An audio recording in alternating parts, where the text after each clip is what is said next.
Hi, now we are going to deal with the theorem number 1.4,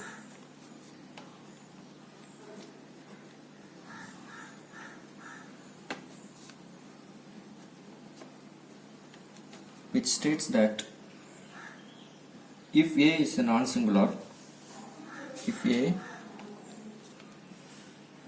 matrix A is non-singular, which denotes determinant of A is not equal to 0. If A is non-singular, the determinant of A is not equal to 0, then we are going to prove the first one,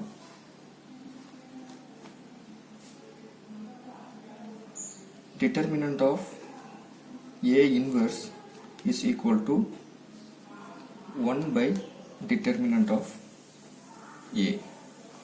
Our objective is to prove the determinant of A inverse is equal to 1 by determinant of A. So already we are considering the non-singular matrix, therefore A inverse exists. These are interrelated to one another. If A is non-singular, the determinant of A is not equal to 0. If it is non-singular, one and only if the A inverse exists. Now we are going to prove. By theorem 1.1, we state that A into A inverse is equal to A inverse into A is equal to I. Now, our objective is to find the determinant. So, we are applying the determinant as a whole. We are changing that. Determinant of A into A inverse is equal to determinant of A inverse into A is equal to determinant of I power n. So, by using the product rule of determinants,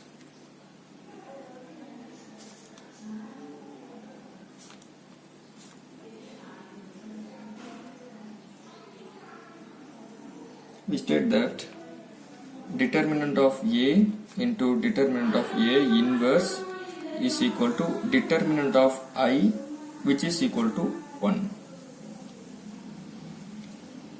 It is derived from the product rule of determinants.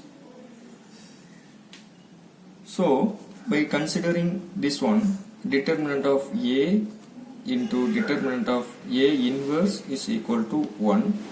So now we can prove determinant of A inverse is equal to 1 by determinant of A. Hence, the proof, hence the theorem.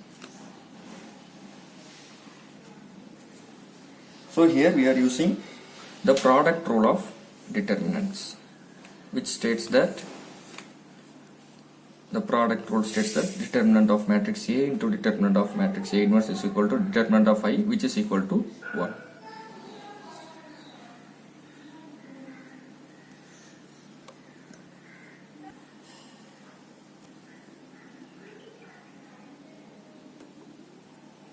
Now we are going to prove that the second proof in theorem number 1.4, which states that A transpose inverse is equal to A inverse transpose. So now we are going to apply the transpose law in the theorem number 1.1, which is A into A inverse the whole transpose is equal to A inverse into A the whole transpose is equal to I power n the whole transpose. So, by using the reversal law of transpose, we can write this one as A into A inverse the whole transpose is equal to A inverse transpose into A transpose. Similarly, we are going to write A inverse into A the whole transpose equal to A transpose into A inverse transpose. We can derive this from the reversal of transpose. Now we are going to consider one part, that is A into A inverse the whole transpose, which is this one, is equal to A inverse transpose into A transpose. A into A inverse is I, which is I transpose, is equal to A inverse transpose into A transpose, which is I transpose is 1, which is equal to A inverse transpose into A transpose. Now we are bringing A transpose to this side, which states A inverse transpose is equal to A transpose inverse.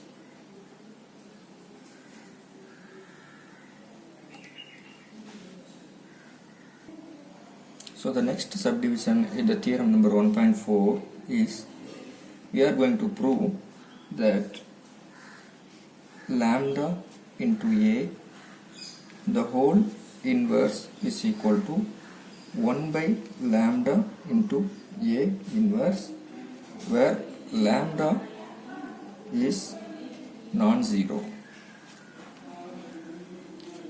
scalar.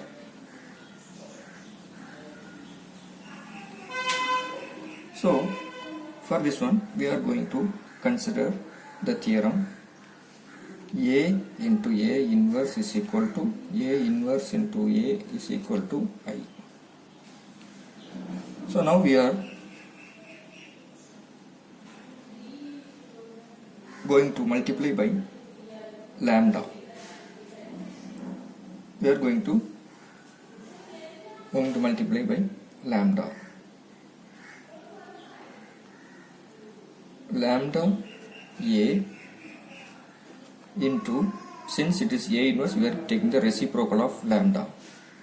1 by lambda into A inverse is equal to 1 by lambda A inverse into lambda A equal to I.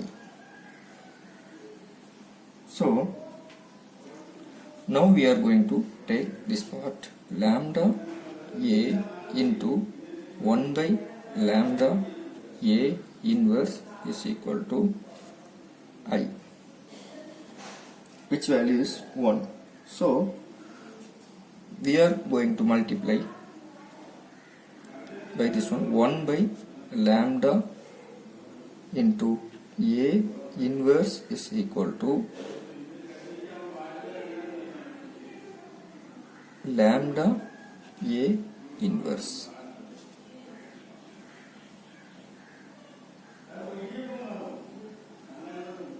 Lambda A inverse.